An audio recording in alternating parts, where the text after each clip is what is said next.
the situation was winding down and was concentrated in just a few square blocks downtown. But that's not what Donald Trump wanted. He again chose escalation. He chose more force. He chose theatrics over public safety. Donald Trump, without consulting California law enforcement leaders, commandeered 2,000 of our state's National Guard members to deploy on our streets, illegally and for no reason. This brazen abuse of power by a sitting president inflamed a combustible situation, putting our people, our officers, and even our National Guard at risk.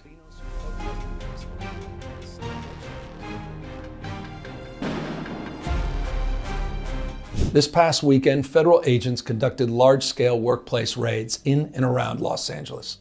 Those raids continue as I speak. California is no stranger to immigration enforcement, but instead of focusing on undocumented immigrants with serious criminal records and people with final deportation orders, a strategy both parties have long supported, this administration is pushing mass deportations, indiscriminately targeting hardworking immigrant families, regardless of their roots or risk. In response, everyday Angelenos came out to exercise their constitutional right to free speech and assembly, to protest their government's actions. In turn, the state of California and the city and county of Los Angeles sent our police officers to help keep the peace. And with some exceptions, they were successful. If you incite violence or destroy our communities, you're going to be held to account. That kind of criminal behavior will not be tolerated, full stop. Already more than 220 people have been arrested, and we're reviewing tapes to build additional cases, and people will be prosecuted to the fullest extent of the law. Again, thanks to our law enforcement officers and the majority of Angelenos who protested peacefully, the situation was winding down and was concentrated in just a few square blocks downtown. But that's not what Donald Trump wanted. He again chose escalation. He chose more force.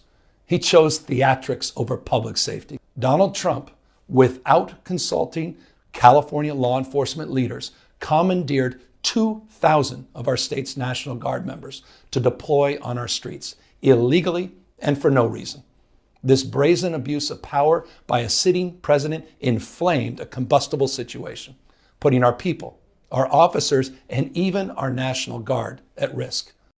These are the men and women trained for foreign combat, not domestic law enforcement. We honor their service. We honor their bravery. But we do not want our streets militarized by our own armed forces, not in LA, not in California, not anywhere. Trump is pulling a military dragnet all across Los Angeles, well beyond his stated intent to just go after violent and serious criminals. His agents are arresting dishwashers, gardeners, day laborers, and seamstresses. That's just weakness masquerading as strength. Donald Trump's government isn't protecting our communities. They're traumatizing our communities. And that seems to be the entire point. Just yesterday, we filed a legal challenge to Donald Trump's reckless deployment of American troops to a major American city. Today, we sought an emergency court order to stop the use of the American military to engage in law enforcement activities across Los Angeles. If some of us could be snatched off the streets without a warrant, based only on suspicion or skin color, then none of us are safe. And we all know this Saturday, he's ordering our American heroes, the United States military, and forcing them to put on a vulgar display to celebrate his birthday, just as other failed dictators have done in the past. California may be first, but it clearly will not end here. Other states are next. Democracy is next. Democracy is under assault before our eyes. This moment we have feared has arrived.